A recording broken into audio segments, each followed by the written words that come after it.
पर चटनी के लिए आप ना नहीं बोल सकते। जब आप थक जाते हैं बहुत दिन खा खा के अच्छा अच्छा, तब आपकी शांति के लिए चटनी रोटी ही आती है, तब आपको अनंत शांति प्राप्त होती है। एक महात्मा के साथ में एक शिष्य जा रहा था लंबे जंगल में। अपने महात्मा जी से, अपने गुरु से पूछा, मैंने बहुत पूजा पाठ, मैंने बहुत कथा सत्संग सब सुना, पर मेरा चित्त मन शांत नहीं हो पा रहा है, मैं बड़ा परेशान रहता हूँ। महात्मा ने सोचा कि जब इसने इतना सत्संग सुन रखा है और तब भी ये अशांति ही रहता है, तो इसको अब ज्ञान देने का कोई फायदा नहीं है, क्योंकि ये ज्ञान से शांत होने वाला नहीं है। अब इसे कुछ प्रयोग करके दिखाना पड़ेगा। महात्मा ने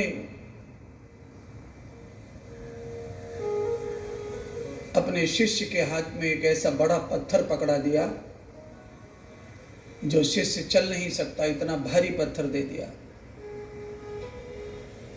थोड़ी देर तक चेला पत्थर को हाथ में लेकर जैसे तैसे चलता रहा, पर शीघ्र थक गया। हाथ तो बहुत जोर से दुख रहे, हाथों में ताकत नहीं बची कि थोड़ी देर भी पत्थर को पकड़ पाए। महात्मा तो महाज्ञानी थे, वो तो समझ गए। उन्होंने तत्काल कहा कि पत्थर को फेंक दो। चेला ने पत्थर फेंक दिया। गुरुजी ने पूछा कि अब कैसा महसूस कर रहे हो, अब तुम्हें कैसा लग रहा है? जब तुम्हारे हाथ में पत्थर था तब कैसा लग रहा था? तो कहा, गुरुदेव जब मेरे हाथ में पत्थर था तो मेरी तो जान निकली जा रही थी, हाथ उखड़े जा रहे थे, टूटे जा रहे थे दर्द से। अब मैंने पत्थर को फेंक दिया है तो अब तो मेरे पूरे शरीर को शांति मिल रही है, मेरे मन को, हाथ को, बुद्धि को। ऐसा लग रहा है मानो सांप का जहर उतार दिया हो किसी ने। महात्मा ने कहा, बिल्कुल इसी तरह तू अशांत है। पत्थर के वजन को सह नहीं सक रहा था, इसलिए तू परेशान हो रहा था। तूने पत्थर फेंक दिया, तेरी परेशानी भी खत्म हो गई और तू शांत था, शांत हो गया। इसी तरह तुझे शांति नहीं मिल रही है, ज्ञान लेकर, सत्संग लेकर, भवन कर, पूजा कर, क्यों नहीं मिल रही है?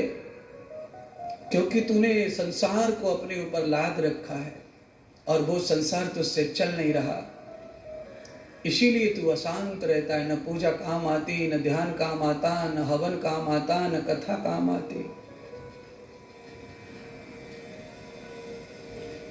ये साधु महात्मा का और चेले का दृष्टांत मैंने क्यों सुनाया, आपको भी मैं बताना चाहता हूँ। कथा तो आप भी बहुत सुन रहे हो, दूसरों की भी सुनते हो, मेरी सुनते हो ज़्यादा, मुझे तो आपका परिचय है, सबको पहचानता हूँ। आप इतनी कथा सुन के भी शांत नहीं हो, अशांत ही जी रहे हो, परेशान ही जी रहे हो, उलझनों में ही जी रहे हो, परेशानियों में जी रहे हो। इतना दान, इतना हवन सब आप करते हो समय समय पर, तो इनका क्या फल मिल रहा है या नहीं मिल रहा है? तो महात्मा ने कहा, पूजा पाठ, दान, यज्ञ सबका फल प्राप्त हो रहा है तुमको, पर तुम्हारे जीवन में जो बोझ धरा हुआ है नकली, उस बोझ के कारण तुम्हें कुछ भी शांति प्राप्त नहीं हो रही है, एहसास नहीं हो रहा है फल का। आदमी को 56 प्रकार का भोजन परोस दो और 1 कुंटल का बोरा उसके खोपड़े पर रख दो और कहो कि इस बोरे को लेकर खाओ,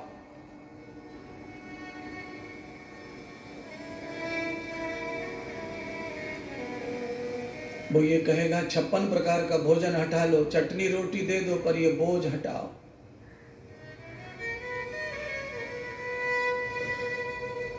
कोई ऐसा व्यक्ति नहीं है कि ऐसे बोझ को लेकर भोजन का आनंद ले सके। भोजन का सुख बोझ लेकर जिस प्रकार मिल नहीं सकता, ऐसे ही नकली संसार का बोझ लेकर के परमानंद का आनंद मिल नहीं सकता, शांति नहीं मिलेगी।